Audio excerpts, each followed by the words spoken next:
welcome back to what I think is the last episode of how to supercharge 3800 swap your Chevy S10 or any rear-wheel drive car for that matter. Now, as always, if you are new here, this is not a Chevy S10. And if you are a returning viewer, thank you for coming back.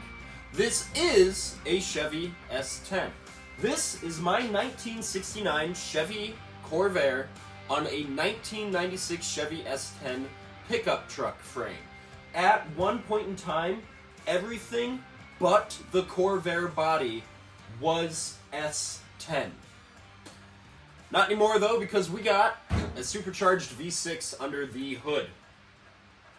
Or I guess trunk of the Corvair. For the last several videos, I have said the last video is me going to be kind of going over like all the extra stuff that I didn't really talk about in in other videos, right? So like the three things that I think of the most right now is like throttle linkage cable, power steering, and like tuning the ECU was a huge one. I don't think I ever went over tuning. I think that was going to... I think I meant to do that in the wiring video, but I didn't do that. And then I think I'll just kind of go over some other stuff that I learned from doing this and where I see this project going. Because I remember when I started this project, when I first pulled the engine in here that was the original 2.2 liter, I remember telling my dad, I said, "Dad, if I had everything I need, all the parts, all the tools, everything ready to go, I bet you I could pull the car in, pull out the engine, and install the supercharged V6 and have it done in 4 days. 4 days to do a complete one-of-a-kind engine swap and back it out of the garage under its own power." It took me 4 days to build the engine mounts. So that never happened. And that's okay. Live and learn, whatever. At least we're basically done. So, I say let's pop the hood. We will talk about whatever I kind of notice that I never really talked about. And then we will go from there. Yeah. I really, really want to take this for a test drive. But the problem is it is Monday, December 30th, 2024. We are in the middle of winter, and there's no snow on the ground. So I could drive this, but there's a lot of salt on the ground. And I'm about to put this in winter storage here in a few days. It's going to go in my garage over there. And I don't want that salt really on the car. So I don't think we're going to do a test drive. And I'm really sad about that because...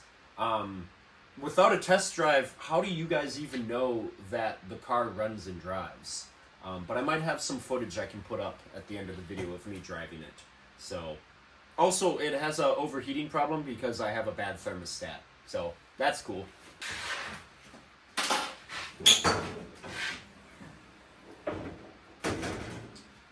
Alrighty, coming under the front here. Let's start with the throttle cable. This is a mechanical cable wire throttle cable. I know I think it was the 2004 or 2005 on up supercharged 3800s, you could get a drive-by-wire with a electronic throttle body. I didn't want to do that because I just like having a mechanical throttle cable. It works, you know? So this cable is from a mid to late 90s Honda CR-V because it was really long. Because I had the original 2.2 throttle cable in my pile of 3800 parts over here. I had that somewhere. It is now gone. But that was really short because basically it came out here. And then the throttle body for the 2.2 liter was right here. So it was only to here. So this cable here is literally the perfect length of a mid to late 90s Honda CR-V. And as you can see, all of this linkage here, this stuff, This is all from the Honda. It literally bolted right to the throttle body like it was meant to be. Now, obviously, having this cable droop across the entire length top of the supercharger, it's not ideal. It doesn't look good, but it works. So if I could find another solution for that, I probably will, but it works really well. I went through the factory hole there for the cable, and then it just connected underneath. So there's that. It works really well. Here, let me set up the camera so you can actually see just how well it works. And I even set it up so when it's not like I'm not going wide open throttle. Like, that is wide open throttle. So it's not like when the pedal hits the floor, I still have a little bit left. Like, that is wide open throttle. So that works. Very, very excited about that.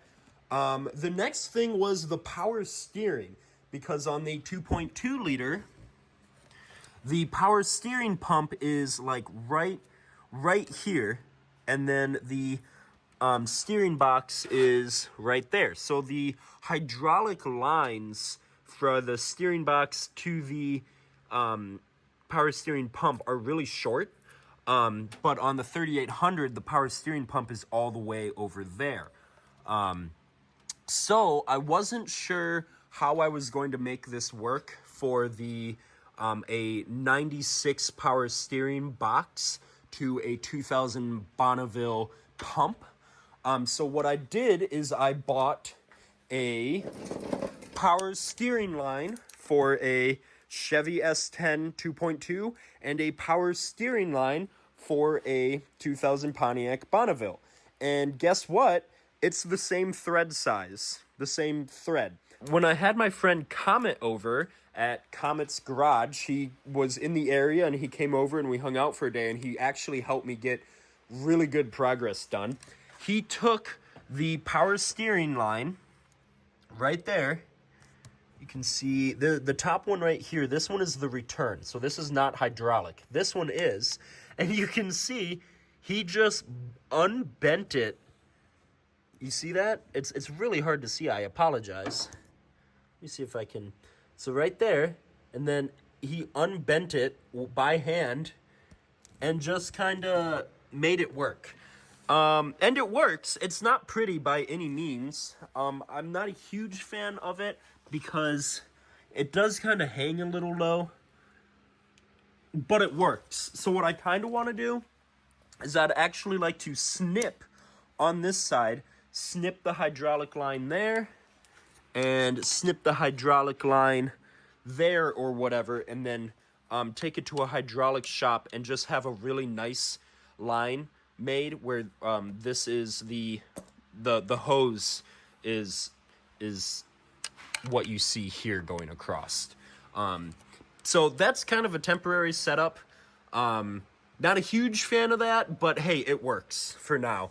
So I don't remember which one was which. I don't know if this one is the Bonneville and that one's the S10 or vice versa. But what I can tell you is you can either order a Bonneville power steering line or an S10 power steering line, and it will work regardless. And then the return line is non-hydraulic, so that's just being held on with a hose clamp, and that works totally fine. One thing, though, is the steering is actually really hard to turn. Like on my Dodge Charger, that has the 5.7 Hemi, and that has a big V8 in the front. I can easily turn that with one finger. This is a lot to turn, so I wonder if like the pump and the box are just not compatible, because man, it's hard to turn, but it works. It's almost, I actually kind of like how hard it's to turn, how firm it is, because it's like race car, you know? So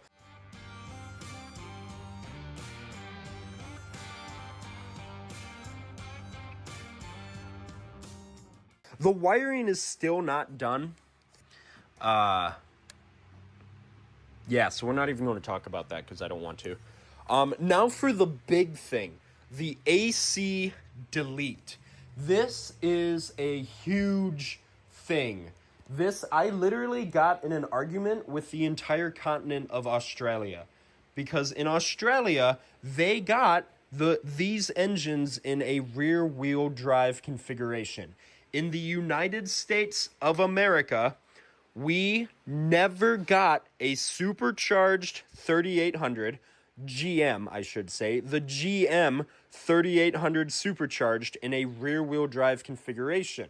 We only got them in front-wheel drive, but the 4th gen Camaro and Firebird, you could get the naturally aspirated V6. But nowhere in America did we get these. And I don't know why, but I bet you I can tell you why, and that's because it probably was faster than GM's prodigal child, the Corvette, and God forbid anything is faster than the Corvette. I would probably bet you the keys to this car here that's the reasoning.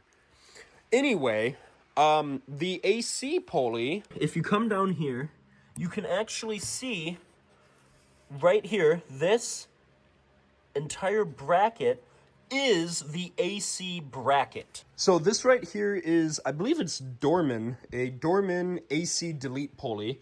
I took the bolt out because I had to get the pulley off, but as you can see, it's the same size as the AC bracket, or it's the same size as the AC compressor, because that way you don't have to run a different size belt. So we will take that off for the example, and you can see 1, 2, 3, come down in here, and you got 1, 2, right there, and 3. So this mounts like that.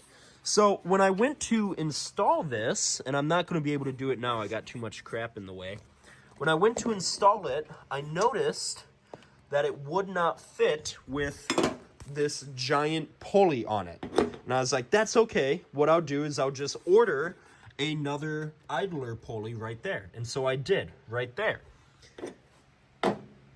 And then when I went to install it though, again, you will not be able to see this.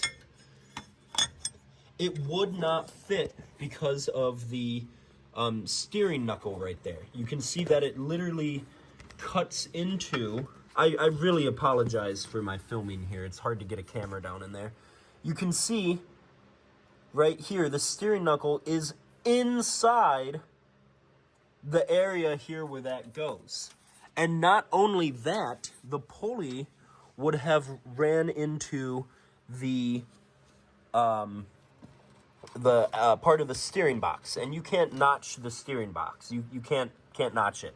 So it would not fit, no matter what. As a matter of fact, the AC pulley, the AC bracket here is OEM, but it's heavily modified because it bolts onto where the engine mount goes. And so you can see, maybe not, you can see how I had to, wow, you're not going to be able to see anything. I might have footage of how I did it. This is a modified AC bracket for a supercharged 3800, and I cut the crap out of it to fit around my engine mounts, and as a matter of fact, I did such a good job that this hole lines up with the factory hole right there.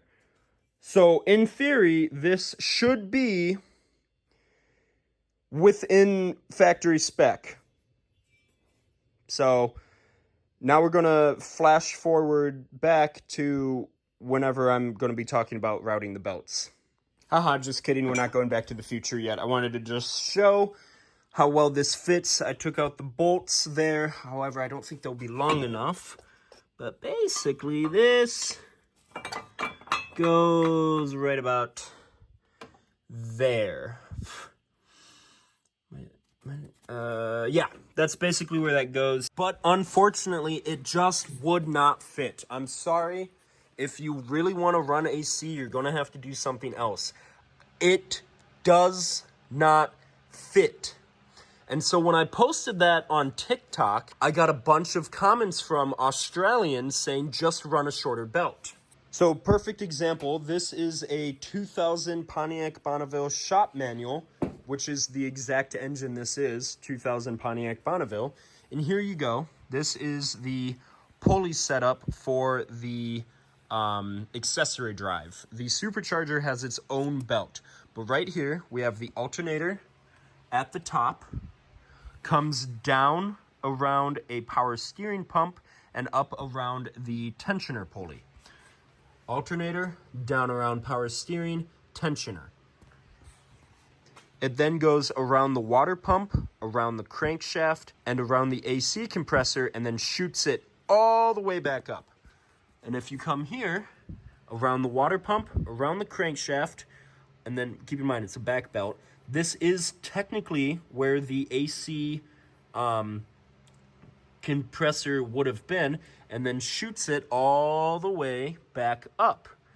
Now, if you were to run a shorter belt and you went around there, it would run into the water pump. And then if it hit the water pump, if you were to route this maybe differently, your water pump would be spinning backwards. So there was no way to run a shorter belt. And everyone on TikTok, I'm not kidding, that video got close to 300,000 views, and it had thousands of comments of Australians and my fellow Americans saying that I was wrong. And I was the one standing in front of the engine being like, no, it's not. Look, there's no way to run a shorter belt, but everyone said I was wrong. And so the reason the Australians say to run a shorter belt is because on their engines, they had an additional 2 pulleys that the American version did not get. I will put up an actual picture of a Australian L67, but theirs was the same. They had alternator, power steering, tensioner, water pump, crank pulley. Then they had an extra pulley right here, AC compressor, followed by another pulley right there, and then back up to the alternator. So the Australians could, in theory, run a shorter belt and completely bypass the AC compressor. The American version of this engine does not have these extra pulleys here. So right here on Google, Australian L67 belt diagram, come right here, and this is with air conditioning and without. And as you can see, there is the 2 extra pulleys right there. Now, I thought this was lower and went around it, but no, but still the same thing applies. Without the AC compressor, you don't need these 2 pulleys, and you could, in theory, run it up around the upper extra pulley on the Australian versions. Now, this same thing applies because this idler pulley here, right, if you just pulled this down a little bit, that would technically be where the AC is. So as you can see, on the Australian versions of these engines, that I guess they didn't get air conditioning with, you could order it without air conditioning, the same thing would apply to them. They cannot run a shorter belt without this pulley being here. Another example is right here. You can see this is the Commodore, and you can see the dotted belt here comes around the crankshaft up over this pulley around the AC, and then instead of shooting it straight up like on the American version, it goes to another pulley system, another pulley right there. So again, I like the Australians. I like what they do with their cars, but holy crap, you guys have never been more wrong about this in your life. So anyway, so that was the problem that I had, was trying to route a shorter belt with apparently these 2 pulleys that are invisible to me, but apparently the Australians can see them or something. So, and when I told the Australians that, they refused to believe me. And I was like, guys, look, do you see extra pulleys here where I could route a shorter belt? And then, of course, they were all like, oh, so we have a better version of the engine? And I'm like, you don't have a better version of the engine because you have 2 additional pulleys. It was, sorry, I'm just getting upset thinking about that. Anyway, so my friend Comment made a AC delete pulley right there. And I will explain that in just a second. But the other argument was people were saying, well, why don't you just buy the pulleys from an Australian car?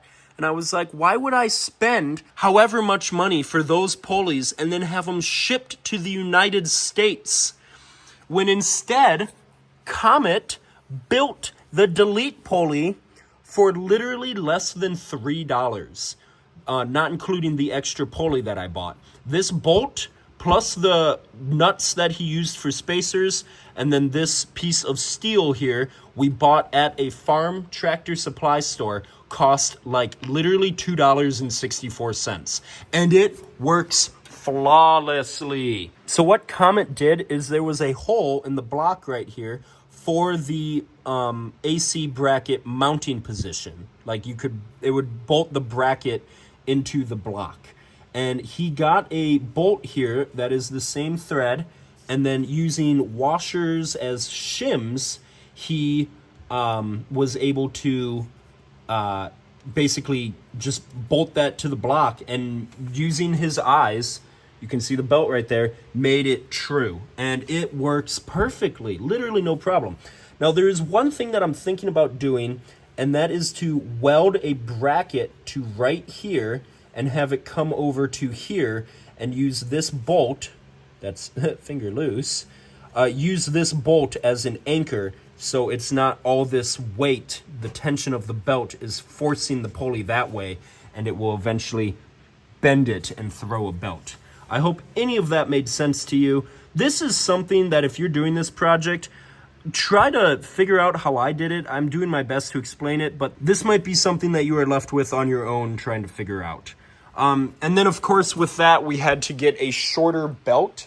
I called up my local O'Reilly's, and I was like, I know them all by name. I was like, hey, I need like a belt that's going to be roughly like however many inches. They took like 5 belts, put them on the counter, and they were like, just bring back the ones you don't need. Found one that worked, and then I brought the other like 4 belts back. So the AC delete pulley was a big project. I wasn't sure how I was going to do it, and Comet was like, no, don't do that, do it like this, and it worked out perfect. So for anyone watching, to just wrap that up, in a Chevy S10, you are not going to be able to run AC unless some are really good at fabricating and you put the AC bracket somewhere else, the AC compressor, all that stuff. But you're not going to be able to make it work, okay? I'm sorry. There's no way to make it work. You can argue all you want in the comments, but I'm the one with a running and driving Corvair S10 with 3800, so I know it's not going to work. That being said, race car does not have AC. It also does not have heat. This is a piece that I got at O'Reilly's. There's a parts number for you. Maybe right there. That might be a parts number. Or something there. Anyway, this was just off the shelf, and that bypasses my heater core because I'm deleting the heater core, and I'm just going to go with a 12-volt electric heater because the heater I have is just not good. So that's why I'm not running any heat or AC. Anyway, so I think that's just about it for the engine bay. A few things to note. This is not a ideal cold air intake, considering it's right above the headers there. In a really cool, perfect world, I would remove the inner headlight and then have a long pipe coming down there and put the cold air intake there, but that's just not going to work. I do have a really cool plan, though, for a supercharger modification that I want to do. So that will be in an upcoming video sometime next year, where I basically take all of this and put it on top of the supercharger. And then I also think it would be cool to weld the silencer ports shut so I get a little bit louder supercharger whine. So there's that. The wiring is not done, and the body harness is also kind of just laying around. So this is going to be a upcoming project. What I would really like to do is get rid of the entire S10 wiring harness, because that's what I am using in here. And my sister's boyfriend is a wiring genius, and he said that he could help me build a complete body harness from scratch. And I think I'm going to do that, take him up on that offer, because there's so much wiring packed away that I'm literally not using and I can't use. Taking up weight, taking up room, not to mention you look underneath the dash and it's just a mess of wires. So there's that. So that's kind of it for the engine bay. There's still a lot to do. I don't want to leave it like this. I'd really like to clean it up and just make it look like just a really nice, clean build. I'm going to be deleting the ABS because it just doesn't really work. So I'm going to be converting that to manual brakes, which is fine. I've driven a car with manual brakes before.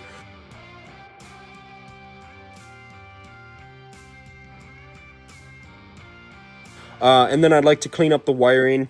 The aftermarket spark plug wires didn't fit properly with the headers, so I had to do it like that. What I'd like to do is relocate the coil packs hidden underneath the fender here, and then just get custom made length spark plug wires and like extend the wires and hide them under here.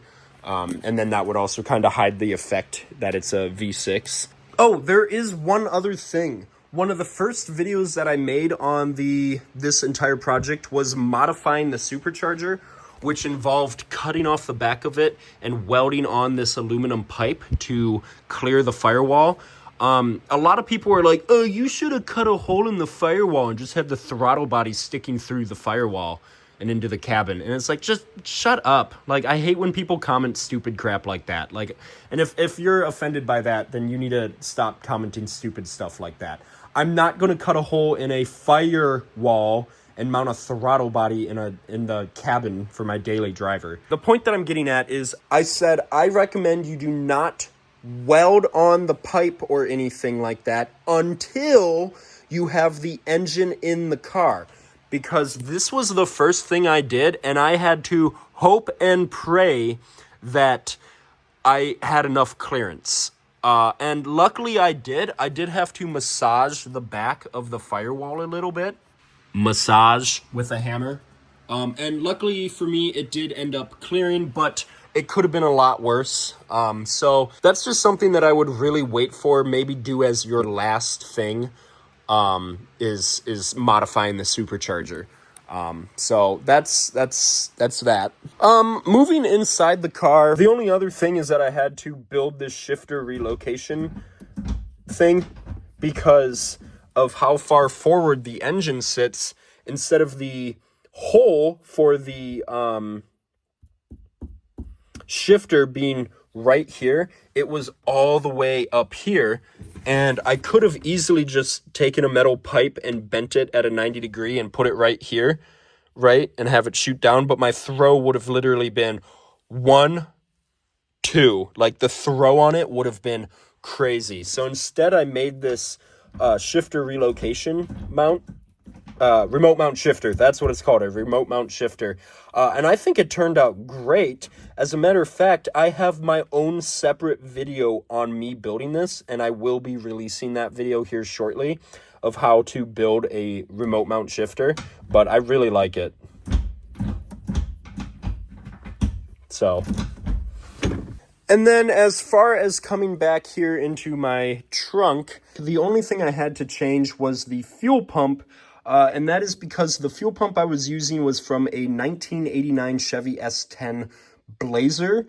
It wasn't from 1989, it was a brand new one, but the reason I used that is because the gas tank in here is a 1989 Chevy S10 Blazer gas tank.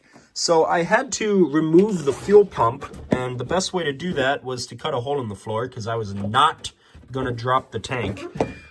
Don't worry, I do have a door that goes over top of here. I just haven't had time to install it. But I just installed a higher pressure fuel pump. I think this one is right about 60 PSI. So that is what I did back here. I don't think I have a picture I don't think I kept the box, unfortunately. It's very popular in people who do LS swaps for their S10s. So I would just kind of find a very like a common V8 fuel pump that plugs directly into your fuel system. So that's what I would do back there. So the last thing that I want to talk about is the ECU tuning. That is what I think is probably going to be the last thing. And that was a big one, ECU tuning, because it's no longer a Bonneville or a Grand Prix or a Buick Park Avenue, whatever you got the engine and ECU out of. It's a S10 or a Corvair or whatever you might want it to be. So it all starts when my friend Comet was over helping me with the radiator stuff and the AC delete pulley and blah blah blah. And we were like, we want to hear this run. Let's hear this run. So we had everything set up, basically ready to go, and we hit the key, and it fired. We heard the fuel pump, we heard everything, and it fired alive. It came alive, and we were like, yes! But only for a second did it come alive, and then it would not crank anymore. It wouldn't do anything until I completely shut the key off. Then I turned it back on, heard the fuel pump kick on, and then I turned the key again, and it would fire for a second, like it would roar to life, and then immediately stop. It wouldn't run anymore. And we tried, and we tried, and we tried, and we just could not get it to run. Now keep in mind, this is after I had a friend reprogram it for me. I sent him the ECU. He did everything he needed to do because he himself put a 3800 in an S10. So he knew what he was doing. So he deletes the VATS, which is Vehicle Anti-Theft System. He basically just tuned it. He tuned it to what I needed. And it didn't matter because the car would not fire. And I was like, what's going on? Are you telling me I've done all this work and the one thing that's holding me back now is that the tune isn't working or the ECU isn't responding? And I did like a ton of searching. I contacted dealerships, I contacted parts stores, I contacted custom hot rod shops in like the Twin Cities, in La Crosse, Wisconsin, Chicago, Illinois, trying to find anyone who could tune this ECU for me, and I could not find a single person. Until my dad reached out to a friend of his at a dealership, local dealership, that I had previously contacted, and I forget the relation, but basically someone he knows could do tuning, knew how to tune an ECU.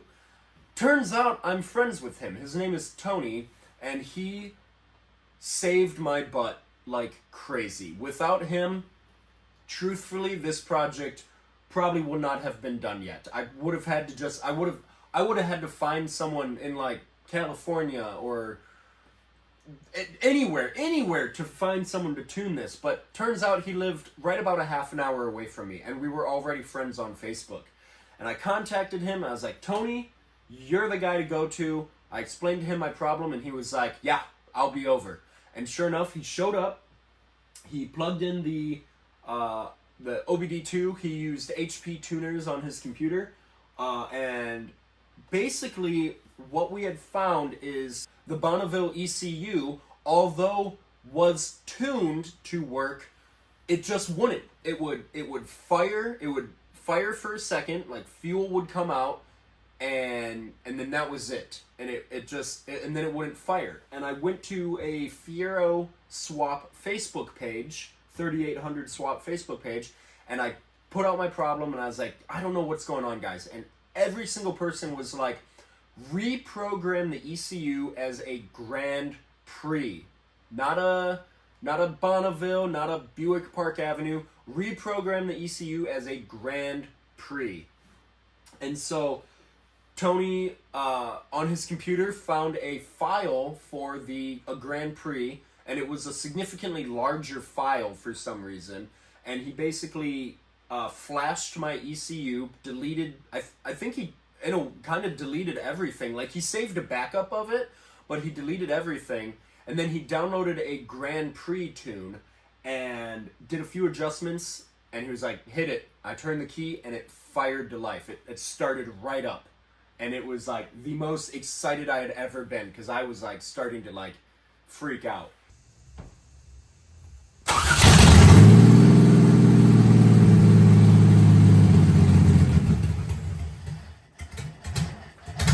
And he was like, all right, kill it. I shut it down, and he was like, now we got to get to work. And he went through like the tables, I think they're called. I'm actually not very knowledgeable on tuning info and stuff, but like the transmission tables, he like set those to 0 because I got a manual transmission. The ECU doesn't need to tell the transmission to shift anymore. I'm shifting the transmission. So he set stuff like that to 0. He just made it work. And he as he said, because I was like, man, you're really smart with this, and he was like, I'm learning as I go. So it's not like he was like this world-class tuner. No offense, Tony. I don't mean that by any offense. I'm just saying, like, he's just a friend who just had HP tuners, and he helped me out. And so I contacted these people quite literally all over the United States, and the one person that could help me was a friend of mine that lived a half an hour away. And so we got the ECU tuned, and then we took it for a test drive, which was one of the scariest moments in my personal opinion. It was scary. That was the literal first test drive that we had done, I think, right? Did we? Maybe not. No, that was not, because he came over a second time. We got it running good enough. The first test drive I did was just up and down the street, and I actually have footage of that, and I'll put it up on screen now. This was the first test drive that I had taken this car in.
Something's wrong with reverse. I can hear it click. And turning, it doesn't like to hear it.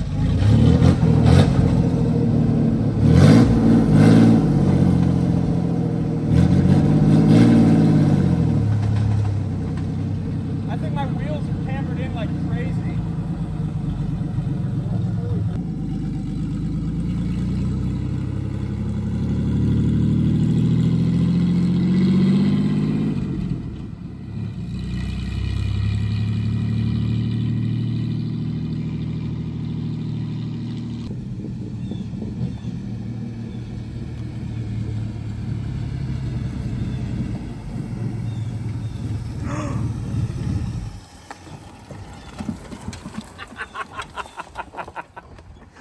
So anyway, Tony finished up his stuff and headed out, and then I continued working on the car, buttoning everything up, blah, blah, blah.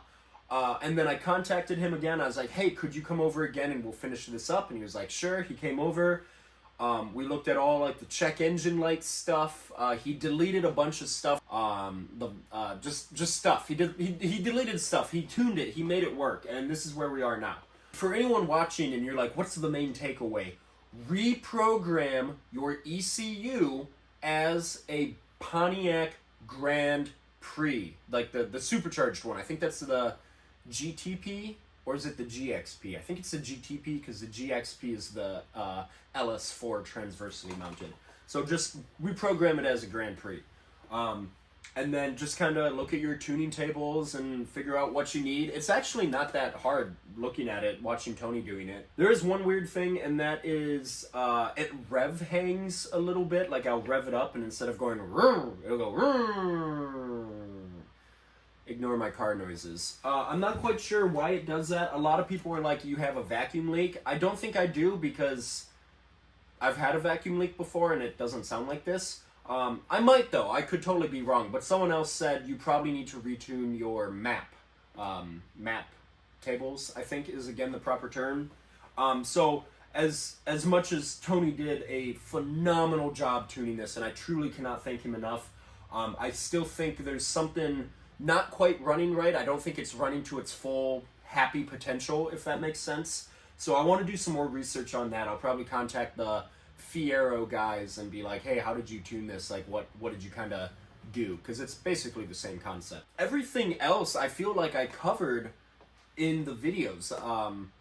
You know, I feel like I said, the throttle cable, AC delete pulley, power steering, that was its own thing, and that's why we covered it here. But like everything else, I feel like I did a pretty good job covering it in the actual build videos. So what's next for the car? A lot of you are probably asking, and that is what's next is it's going in storage for the winter. I'm tired of looking at this car. I love this car. This is like my favorite car I've ever owned, but I'm tired of looking at it.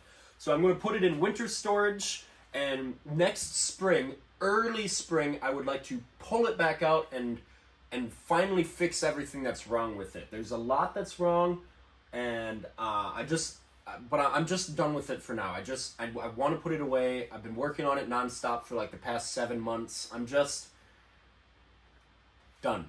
I'm just done with it for right now. A few things for the future is it sits way too low.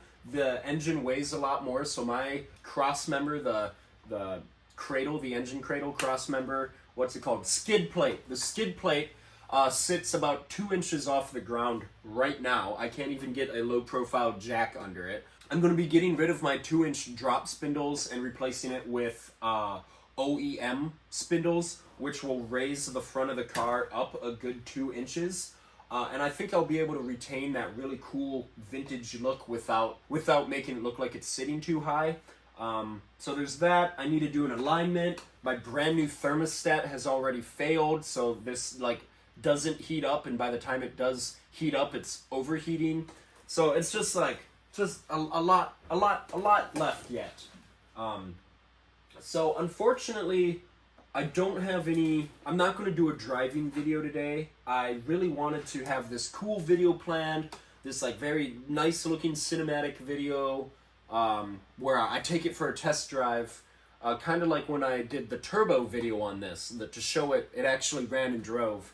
But it's just not going to happen. There's just so much more work that needs to be done, and it is winter time, and I'm not driving this car on public roads with as much salt as Iowa puts on their roads. So why I said at the beginning of the video is I think this is the last video is because I think next spring, next summer, when this is done, we'll take it for a test drive. We'll do a proper test drive video.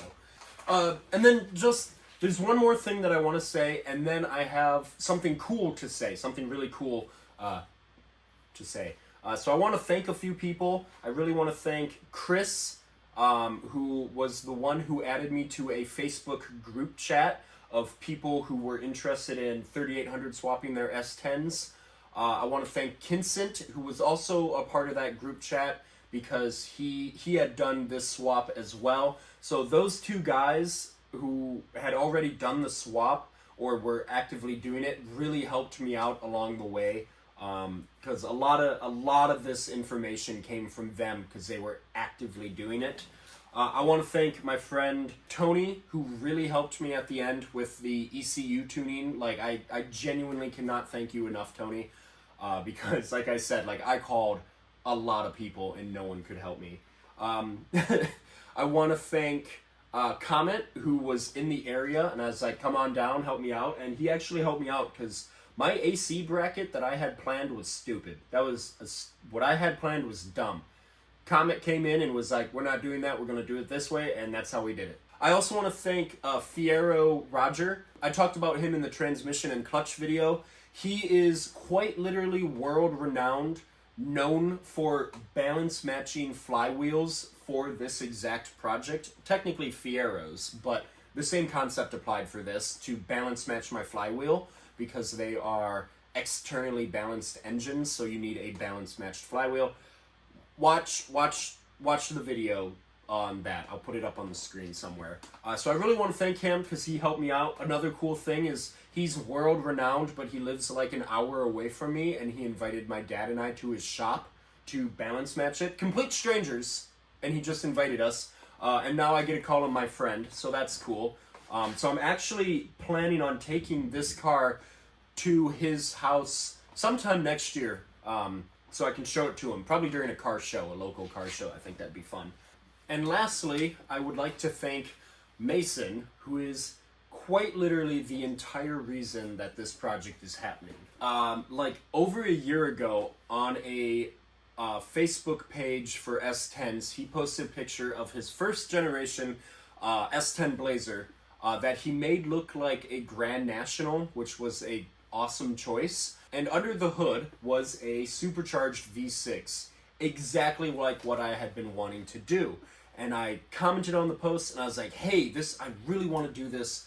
Can I message you? And he was like, absolutely. So I messaged him, and for the past like year and a half, we would just like talk about the project, and he would tell me stuff that he had learned, and I would keep him updated with like the build and everything. And he was actually the one who told me about Fiero Roger in the first place.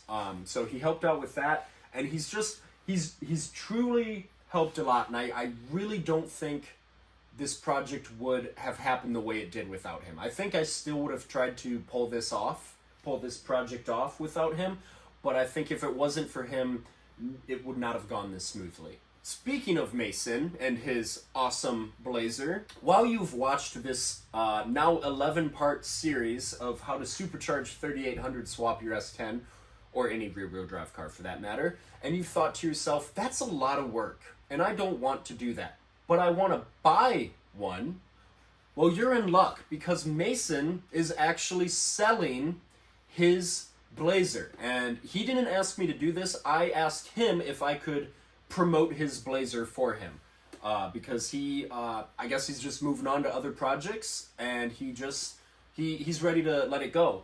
And so I was like, let me promote this for you. So if you are interested in a first generation S10 Blazer that looks like a Grand National with a supercharged V6 and a 5-speed manual, I'm going to put Mason's contact information in the description below. You can email him, and he will get you all the information you need.